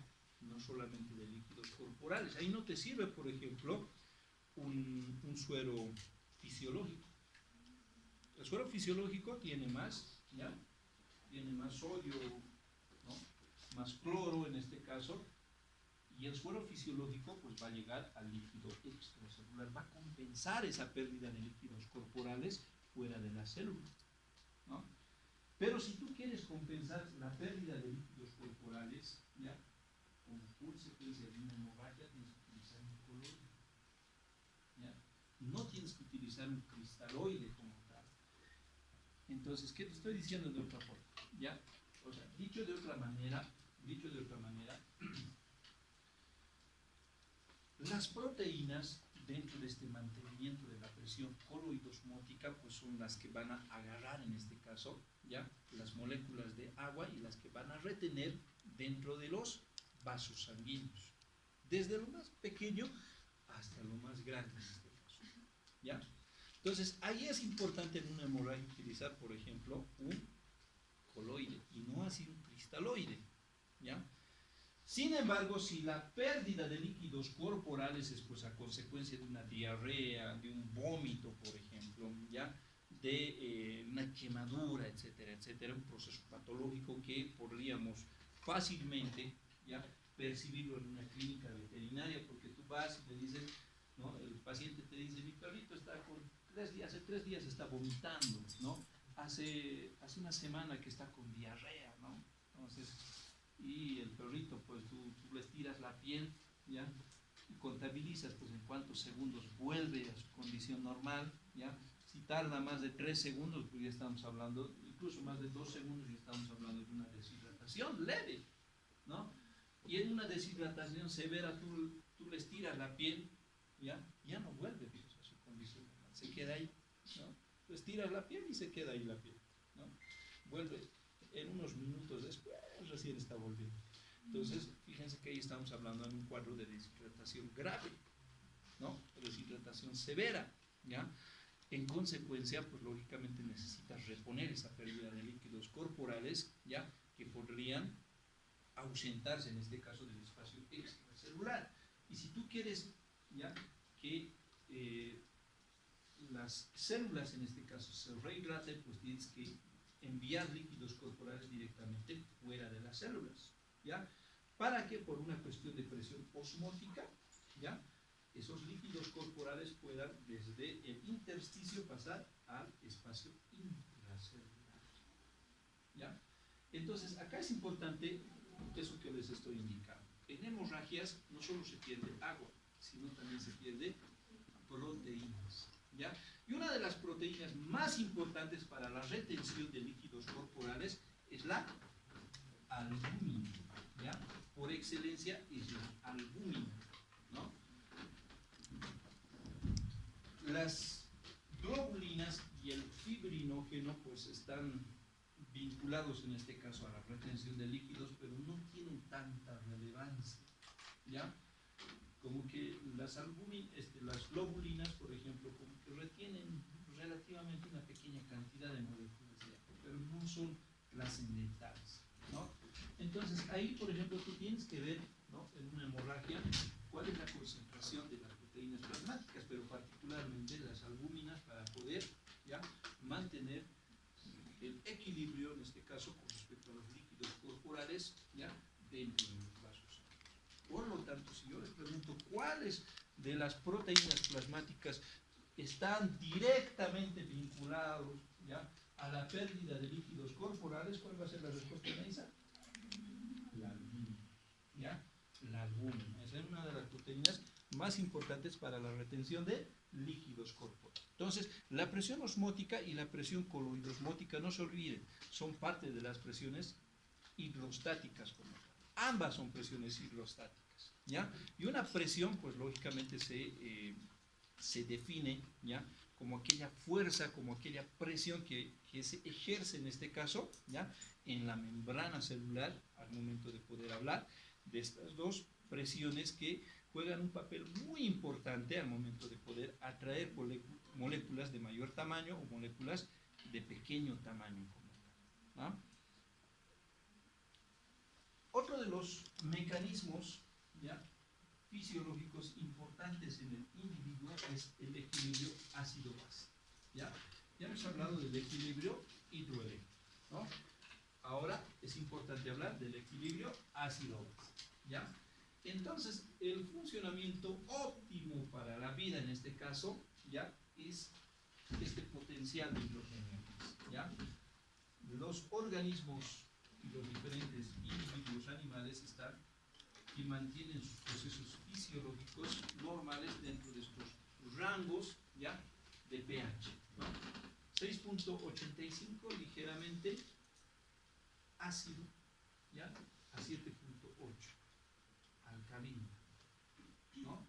Entonces, entre ácido y alcalino es el pH, ¿ya?, de la vida, es el pH de los diferentes organismos e individuos, ¿no? Entonces, fíjense que estas concentraciones de hidrogeniones, en este caso, ¿ya?, y de protones, pues van a dar lugar, en este caso, a la acidez y a la alcalinidad. ¿Ya? A la acidez y a la alcalinidad. Un individuo próximo a tener algún proceso patológico o que está cursando una patología, ¿ya?, tiende a tener un organismo mucho más ácido, porque los radicales libres de hidrogeniones en el organismo, ¿ya?, están pues dispersos por todo, ¿ya? Y existen, por ejemplo, resistemas, en este caso, resistemas como los amortiguadores, el pulmón y los riñones que regulan pues el pH en el organismo, ¿ya? Estos dos son mucho más importantes, la regulación, ¿ya?, la captura, en este caso, de estos hidrogeniones libres a través de estos dos mecanismos, los amortiguadores intra, ¿ya?, y extracelulares, además de los pulmones, pues corrigen la concentración de pH, ¿ya?, de manera mucho más rápida. En cambio, el sistema renal y particularmente el riñón corrige esta deficiencia, pero de manera mucho más lenta, ¿ya? Y acá es importante, lógicamente, recordar de que el túbulo contorneado proximal, ¿ya?, y el asa de Henle en su porción ascendente, pues son los que van a jugar un papel muy importante para lo que viene a ser la excreción, en este caso, de los iones de hidrógeno, ¿ya? La excreción de los iones de hidrógeno, ¿no? Entonces, ¿ya?, si es que el organismo, ¿no?, animal, en este caso, ¿ya?, disminuye la concentración de pH por debajo de 6.85, pues lógicamente estamos hablando de que existen más radicales libres y consecuentemente pues se va a desencadenar una acidosis, ¿ya? Y si el pH incrementa por encima del 7.8, pues existe más liberación de protones, ¿ya? Entonces lógicamente existe una alcalinidad o alcalosis como tal. Todo va a depender lógicamente, ¿ya?, de los hidrogeniones, de la concentración de protones, ¿ya? Ni uno ni lo otro es malo, ¿no? Lógicamente existen sistemas que van a permitir regular y van a mantener dentro de este parámetro, ¿ya? Y cuando existen, reitero, más radicales libres, entonces inicialmente el pulmón, ¿ya?, y los amortiguadores son los que van a accionar, y seguidamente el riñón, en este caso, ¿ya?, a través de estas dos estructuras que les menciono, van a empezar a capturar los hidrogeniones y van a excretarlos fuera del organismo, ¿ya? Entonces, el aparato respiratorio como tal, ¿ya?, el aparato respiratorio, ¿no?, va va a responder también en este caso ya a la rapidez para poder mantener en equilibrio el potencial de hidrogeniones, ya, particularmente con los cambios en la velocidad de la eliminación de estos hidrogeniones, por lo que la hiperventilación alveolar, ¿qué significa eso? ¿Ya? Entonces, de un incremento significativo en el proceso respiratorio, entonces una salida, por ejemplo, cuantiosa de CO2, ¿ya? Va a generar una alcalosis respiratoria. Por lo contrario, una hipoventilación alveolar, cuando los alveolos estén congestionados, cuando no estén, digamos, eliminando, ¿ya?, una cantidad suficiente de CO2 fuera del organismo, pues va a generar una acidosis respiratoria, ¿ya? Entonces, la hiperventilación está vinculado a la alcalosis. La hipoventilación, la poca oxigenación, en otras palabras, va a producir una acidosis, ¿ya? Una acidosis respiratoria. Entonces, lógicamente, es una de las estructuras que van a jugar un papel muy importante en la regulación del potencial de hidrogeniones, ¿ya? Otro de los mecanismos que es el tercero en este caso, ¿ya?, que es importante también, no es un mecanismo rápido, es parte de estos tres sistemas o mecanismos, pero que juega un papel muy importante también, es el riñón en este caso, con la captura y la excreción en este caso de iones de hidrógeno. Pero particularmente, ya, esos receptores están presentes en el túbulo proximal, ¿ya?, y en el asa del Henle en su porción ascendente, ¿ya?, en su porción ascendente grueso en este caso, no descendente, ¿ya? Estas dos estructuras, ¿ya?, del riñón tienen receptores en este caso para poder regular el pH, ¿ya?, en el organismo animal, ¿ya? Esta estructura, que también no es parte del sistema urinario, ¿ya?, es el túbulo distal en este caso, ¿ya?, de la nefrona, es importante para lo que es el equilibrio hídrico, porque es acá donde se encuentran los receptores de la hormona antidiurética, ¿ya?, en un proceso de deshidratación, por ejemplo, es en este segmento, antes de poder pasar, por ejemplo, a las siguientes estructuras adyacentes, donde van a retener agua, si es que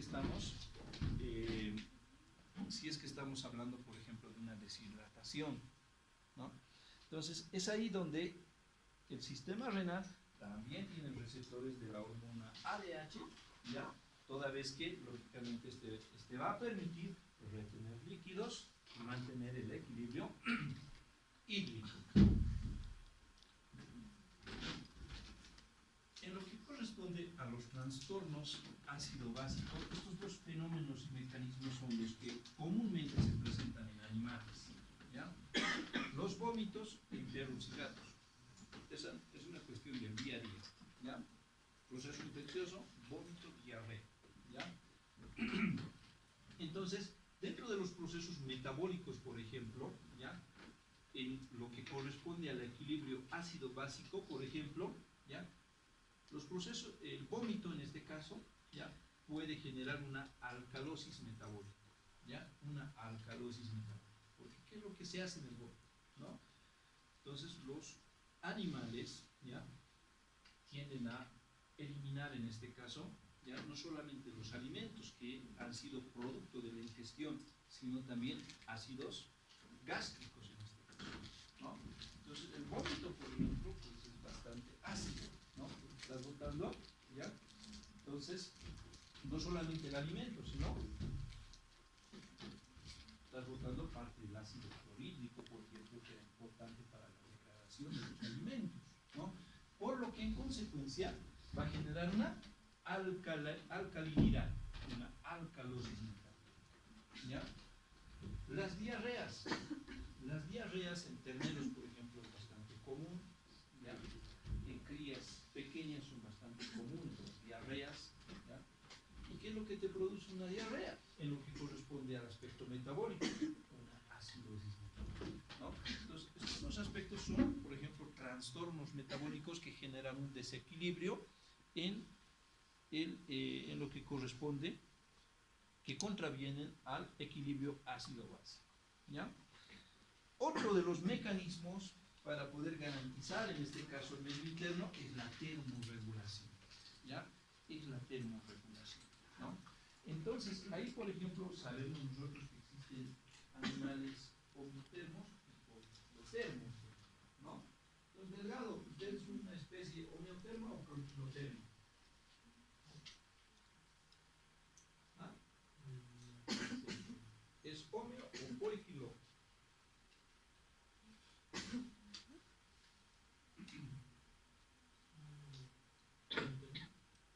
¿Qué?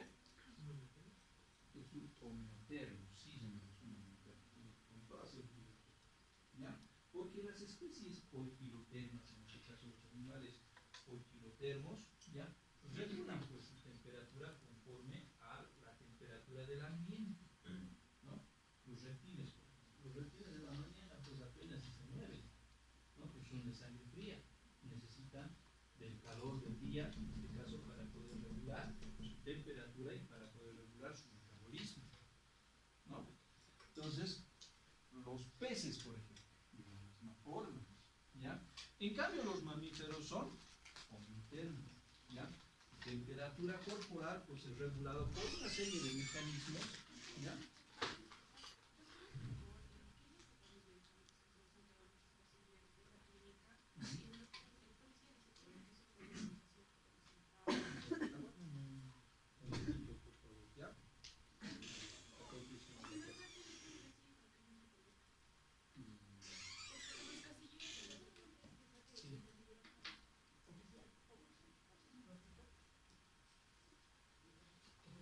En este caso los animales, los mamíferos, ¿ya? Tienen pues una serie de mecanismos en este caso para poder regular sus funciones. Uno de los mecanismos es básicamente el consumo de alimentos, ¿ya? El consumo de carbohidratos, por ejemplo, ¿no? Entonces, las vaquitas, por ejemplo, ¿por qué consumen forraje todo el tiempo? ¿Ya? ¿Por qué consumen cebada? ¿Ya? Todo el tiempo están pues consumiendo cebada, ¿correcto? Si no es con un aditivo más, porque básicamente es su fuente de carbohidratos, ¿ya?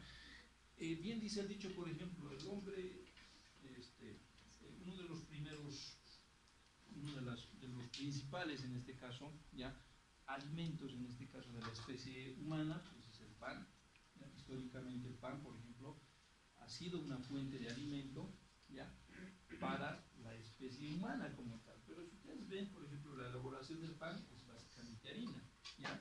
Es carbohidrato. Y nosotros consumimos todos los días carbohidratos, proteínas, consumimos lípidos, por ejemplo, etcétera, etcétera, ¿no?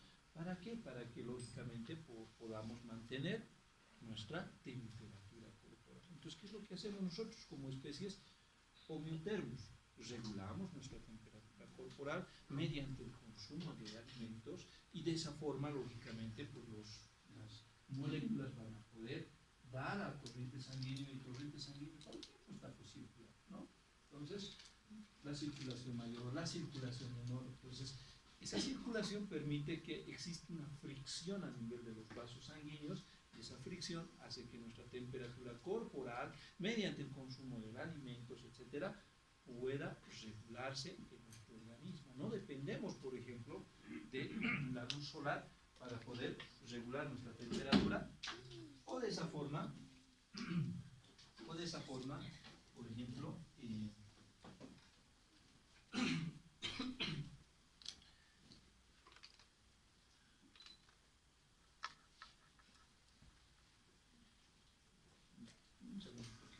¿no?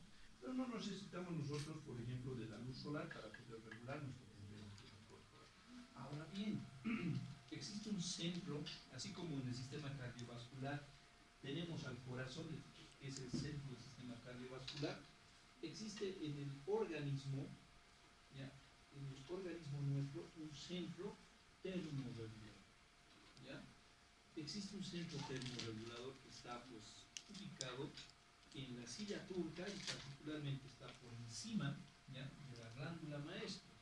Es una estructura glandular que todos ustedes conocen, ¿ya? Estamos hablando de... ¿Tú para qué estamos hablando? Ahí están sus grupos de bien.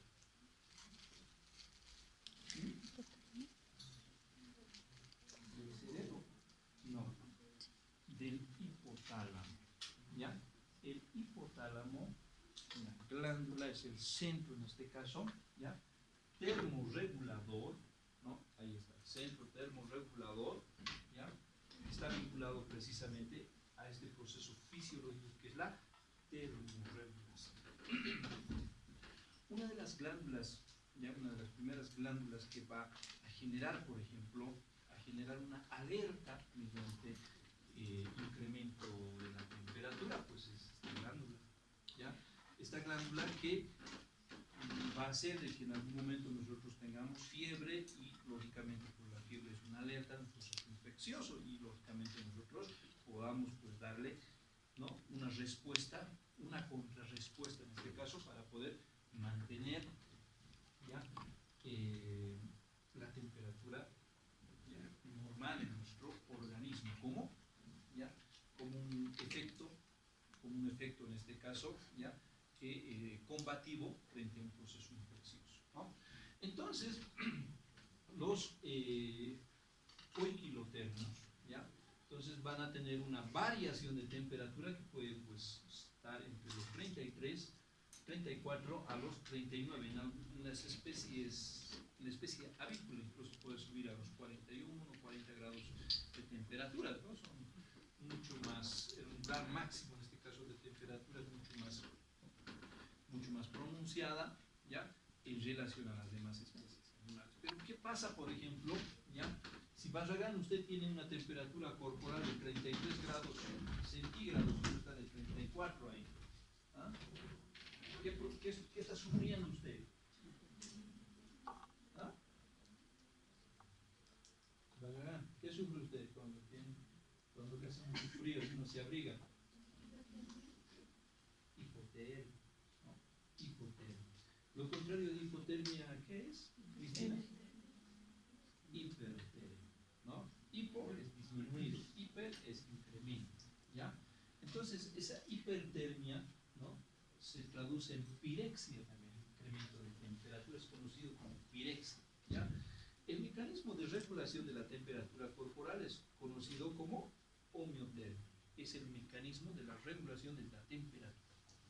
Pero todo el tiempo nosotros estamos generando energía, estamos desprendiendo energía y eso básicamente está regulado, ¿ya?, gracias a la actividad termorreguladora, en este caso del hipotálamo, que va a generarse una termólisis y una termogénesis, ¿ya?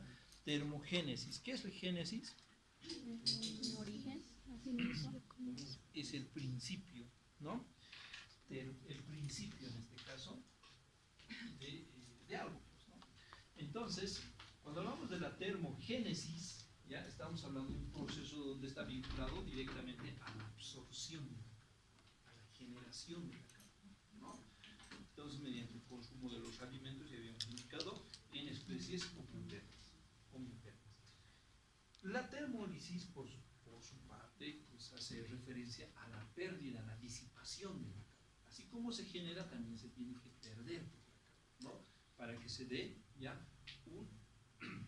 una homeotermia, en este caso, ya, para que lógicamente se regule pues, la temperatura en el organismo.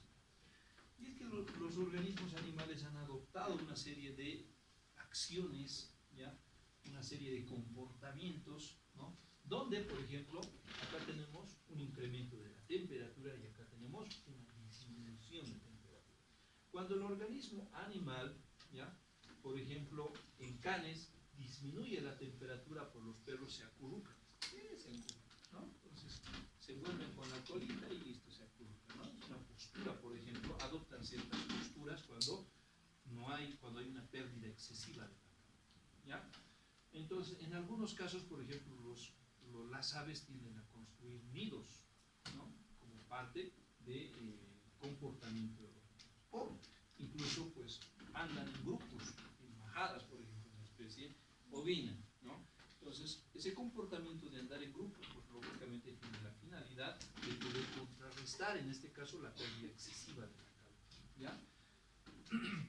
Las estrategias para poder producir la calor, por ejemplo, al igual que nosotros, ¿no? La actividad física, pues es una actividad, la locomoción, por ejemplo, el consumo de alimentos, de energéticos, pues produce en este caso, ya son estrategias para poder producir calor, ¿ya?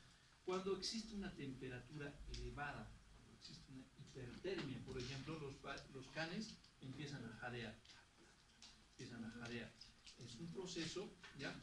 En el cual, ¿no? Mediante la respiración, pues está, ¿ya? Tratando de poder disipar la calor. Entonces, el jadeo en canes es bastante característico. Las posturas, por ejemplo, ya el perrito ya no se echa, ya no se envuelve con su cola, sino levanta su patita y listo, ¿no? Entonces está echado de panza, ¿no? Adopta ciertas posturas para poder contrarrestar, en este caso, el incremento de la temperatura, ¿no? O seleccionan ciertos hábitats, ya, que les permita disminuir la temperatura. Las estrategias para poder disminuir la retención de calor, por ejemplo, igual, la locomoción y el consumo, en este caso, de la energía. Entonces, ya no van a consumir mucha energía, ¿ya? Lo que anteriormente, por ejemplo, para poder producir calor, pues se consume bastante carbohidrato, pero si hay carbohidrato en exceso, pues los animales ya no van a consumir, ¿ya? La fiebre o pirexia, en este caso, es un proceso que viene acompañado casi siempre en el proceso patológico, ¿ya? Entonces, aquellos mecanismos que generan pirexia, por ejemplo, son las infecciones bacterianas, las infecciones virales, ¿ya? Algunas lesiones, por ejemplo, entonces, que podrían estar vinculados precisamente al incremento del umbral térmico, en este caso, ¿ya? A consecuencia de la actividad fisiológica de esta glándula que es el hipotálamo, ¿no? Entonces, ¿qué es lo que pasa, por ejemplo, antes del proceso de la hipertermia?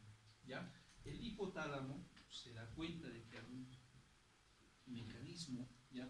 Está incidiendo, por ejemplo, en lo que corresponde a la termorregulación, y enseguida pues empiezan a producir, ¿ya? Células endoteliales, ¿no? Producen prostaglandinas, ¿ya? Y otros metabolitos. Estas células endoteliales, sumado a las prostaglandinas y otros metabolitos, pues hacen de que se incremente su umbral térmico y consecuentemente pues se genera fiebre.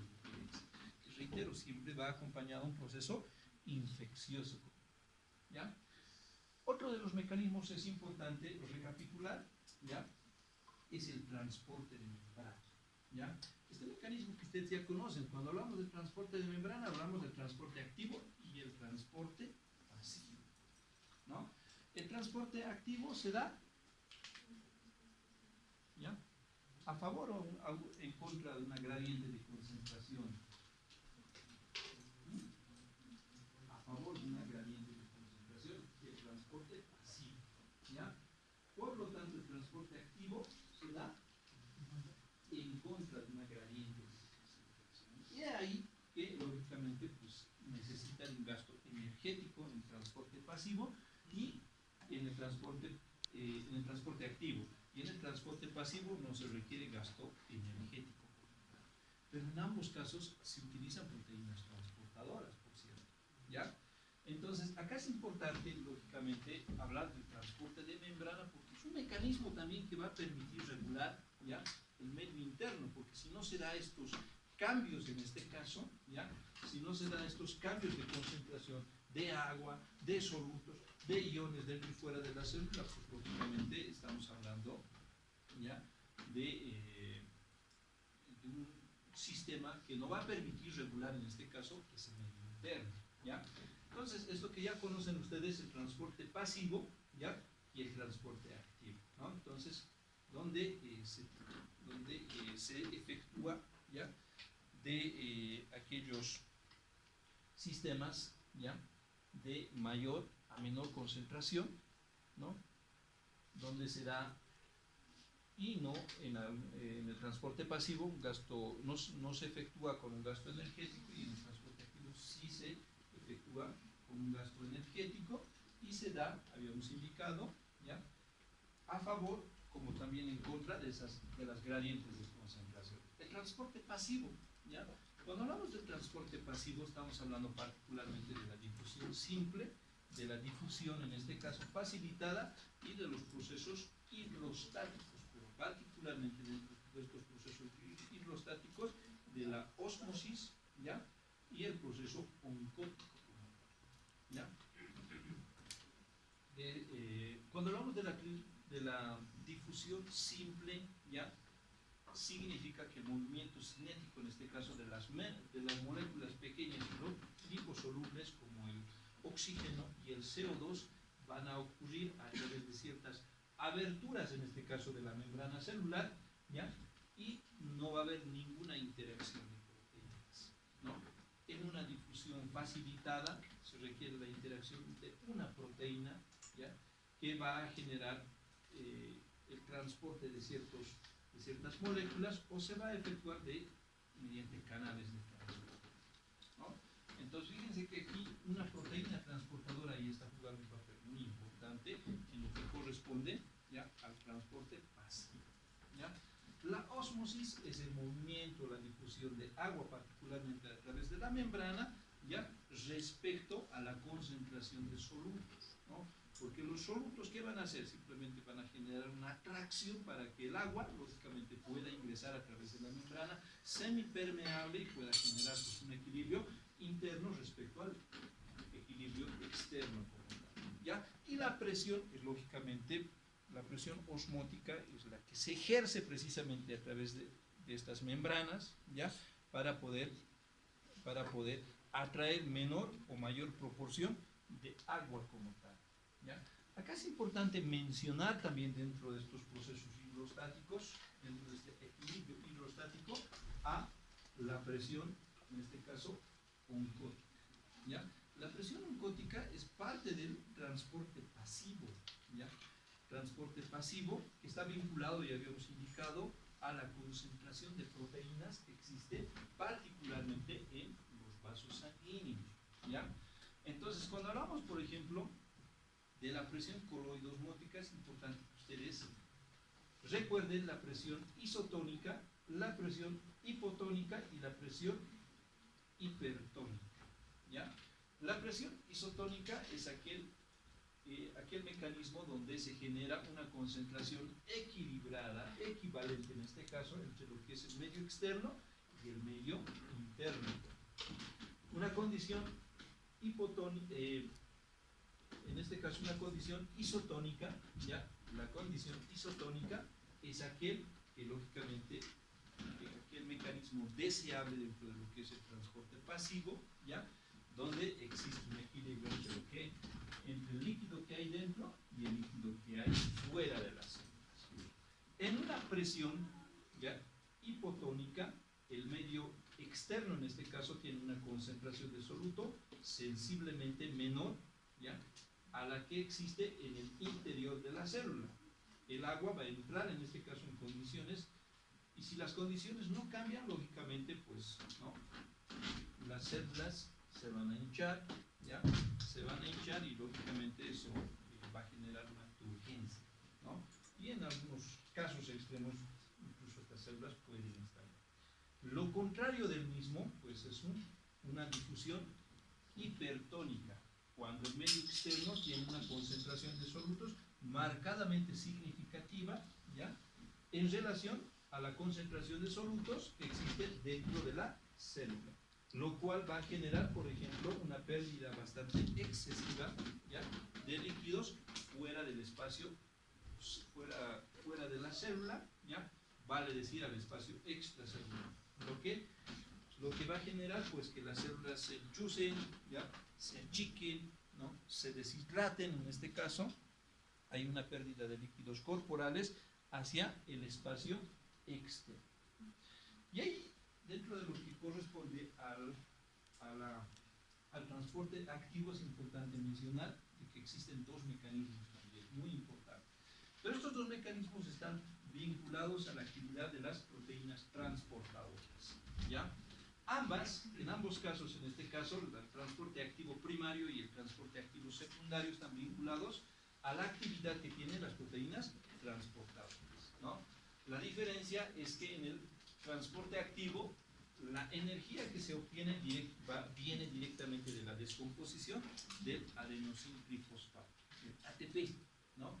En cambio, en el transporte activo secundario, pues viene ya la energía, en este caso, que se dispone para la actividad celular, pues directamente está en función a la energía ya almacenada o la energía que deriva directamente de las concentraciones iónicas. Concentraciones iónicas y la energía almacenada que va a utilizarse para los procesos fisiológicos, ¿ya? Pero no es la única. Por ejemplo, cuando hablamos de que el transporte, de que la presión osmótica en el transporte de líquidos, ¿ya? En el transporte de líquidos, por ejemplo, estamos hablando de dos aspectos muy importantes, la presión osmótica y la presión coloidosmótica, ¿ya? ¿Cuál es la diferencia entre estos dos mecanismos? En la presión osmótica, ¿ya? El transporte de líquidos, ¿ya? Está vinculado en función a la cantidad de solutos que hay dentro y fuera de la célula, ¿ya? Pero el transporte, en este caso, de estas moléculas a través de la membrana, ¿ya? Simplemente permite el paso de moléculas pequeñas, ¿ya? Si la célula quiere transportar moléculas grandes, lógicamente va a generar una acción directamente con la presión coloidosmótica. La presión coloidosmótica permite el movimiento de moléculas grandes a través de la pared celular, a través de la membrana semipermeable. Sin embargo, ya lo que se intercambia por la membrana celular no siempre es líquido, ¿ya? Puede ser sólido también, ¿ya?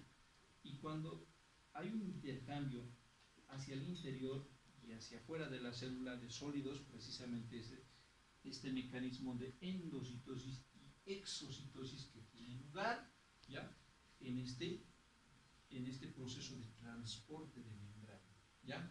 Dado que las moléculas impermeables, porque hay moléculas que no van a pasar por la membrana celular, ¿ya? Pueden ser transportados a través de la membrana celular por medio de otros mecanismos distintos a las proteínas transportadoras, por ejemplo, ¿no? En este caso estamos hablando de la exocitosis, donde lógicamente pues, ¿no?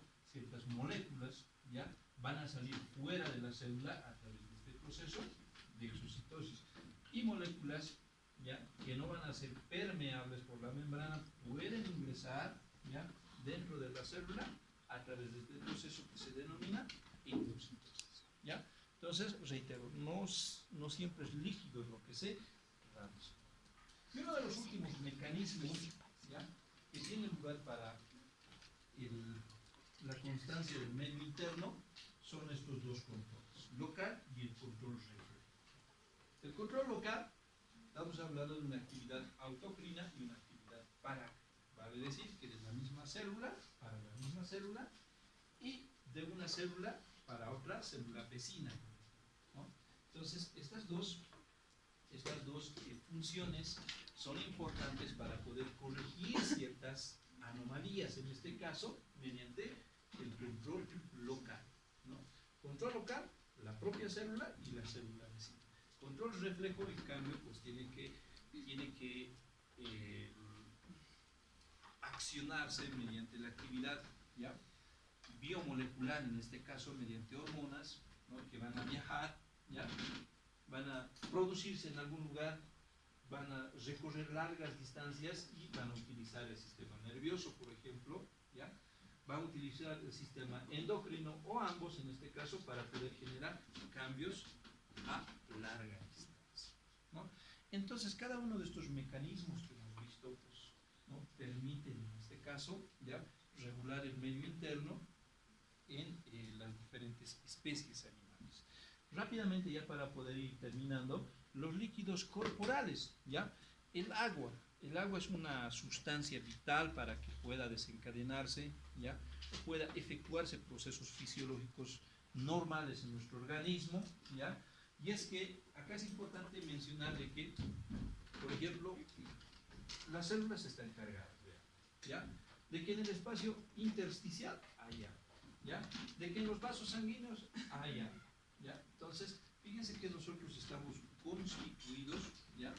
En 2/3 aproximadamente de nuestro peso corporal de agua, ¿ya? Y son aquellas sustancias que pueden fluir, producirse, por ejemplo, en los seres vivos, pueden ser líquidos o gaseosos, incluso sólidos, finalmente ser pulverizados. En la sangre, por ejemplo, ¿ya?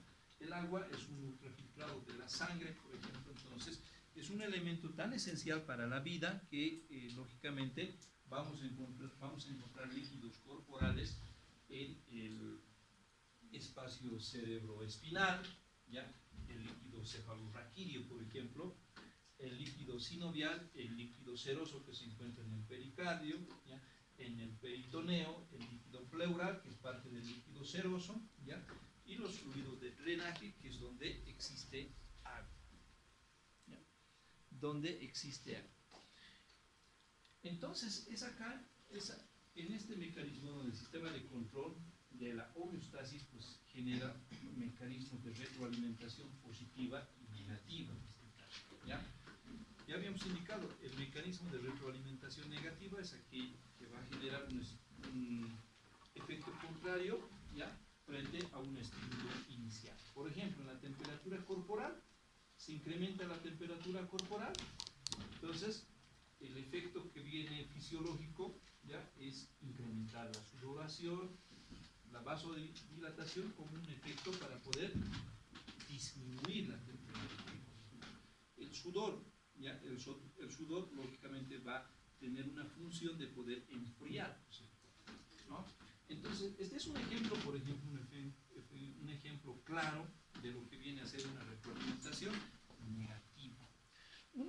Una retroalimentación positiva para poder mantener este mecanismo homeostático, fíjense, ¿ya?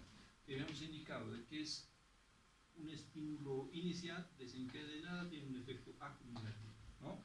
Entonces, o el mecanismo inicial pues, va a generar un efecto acumulativo, habíamos indicado. Eso pasa, por ejemplo, con la oxitocina en una etapa de parto, por ejemplo, ¿no? Entonces, inicialmente en este caso la neurohipófisis va a liberar esta hormona, ¿ya? Esta hormona va a generar contracciones uterinas que probablemente no sean las suficientes y que necesite de más oxitocina, ¿ya? Por lo que la cabeza o el producto en el canal del parto va a generar en este caso mucho más concentración de oxitocina, toda vez que va a reforzar este mecanismo inicial, ¿ya? Y lógicamente la contracción uterina pues, se va a incrementar, ¿ya? De una forma mucho más prolongada, ¿no? Entonces, esos son los dos mecanismos, por ejemplo, de retroalimentación positiva y retroalimentación negativa que ejemplificamos. Acá tenemos, por ejemplo, esta última presentación, ¿ya? De la cantidad de agua que está constituido nuestro organismo, ¿no? Acá estamos nosotros, ¿ya? Acá están, por ejemplo, datos en cuanto a la pérdida de líquidos corporales, la ingesta de agua, que es un parámetro más o menos que se maneja. Sin embargo, fíjense que acá tenemos ya aproximadamente, digo, porque algunos autores dicen hasta el 70% de nuestro peso corporal estamos constituidos de agua, ¿ya? Pero fíjense que acá el 40%, ¿ya? De nuestra constitución corporal son sólidos y el 60% son fluidos o líquidos corporales. Y acá es importante ya desglosar estos líquidos corporales, ¿no? Porque de estos 60%, ¿ya? Gran parte o 2/3, vale decir que en términos porcentuales el 40%, ¿ya? De estos 60% lo vamos a dividir, ¿no? Y el 40% de estos 60 va a corresponder al líquido intracelular, ¿no? Eso quiere decir que las células están pues, cargadas de agua, ¿ya? Y lo que más peso va a representar, en este caso, respecto a la condición nuestra, tercio del mismo representa líquido extracelular. Este líquido extracelular todavía se subdivide, ¿ya? Tenemos, por ejemplo, el líquido que se encuentra, ¿ya?, dentro de los vasos sanguíneos, ¿no? Entonces, el líquido extracelular, ¿ya?, el líquido extracelular se va a subdividir todavía, ¿ya?, en aquel líquido que se encuentra en el intravascular, ¿ya?, en aquel agua, en este caso, que se va a encontrar dentro de los vasos sanguíneos, ¿ya? Entonces, y en el intersticio como tal, ¿no? Entonces, el intersticio y el intravascular, ¿no? Entonces, porque nosotros sabemos bien que los vasos sanguíneos pues no se conectan de forma directa, en este caso, ¿ya?, a las células, ¿no? Los vasos sanguíneos, ¿ya?, los capilares extraordinarios llegan pues hasta ciertas estructuras, ¿ya?, próximas en este caso a las células, ¿no? Y es ahí donde lógicamente pues la comunicación es mediante líquidos corporales, ¿no? Entonces, fácilmente aquí nosotros podemos hacer una relación entre el agua que hay dentro de la célula y el agua que fue circundando o bañando la célula, ¿no? Que es donde más agua hay, ¿no? 2/3 y 1/3, ¿ya?, que representa este 60%, ¿no? Y el resto del agua está pues en el intersticio y en los vasos sanguíneos, el intravascular, ¿no? Entonces, ahí la suma de todo esto, lógicamente, pues nos va a dar lugar, en este caso, a estos 60% que representa pues el 60% del peso corporal, ¿no? Eso quiere decir que un individuo de 100 kilos, por ejemplo, pues 60 kilos corresponde al líquido que hay dentro de las células, fuera de las células, en los vasos sanguíneos, por ejemplo, y en el plasma sanguíneo, ¿ya? En los vasos sanguíneos y en el plasma sanguíneo. Entonces, en los vasos sanguíneos hay, ¿ya? Si nosotros extraemos sangre, entonces existe plasma sanguíneo también, ¿no?, en la parte líquida, en este caso del agua, que es constituyente, lógicamente, del individuo. ¿Listo? Acá vamos a concluir con esta unidad temática correspondiente, ¿ya?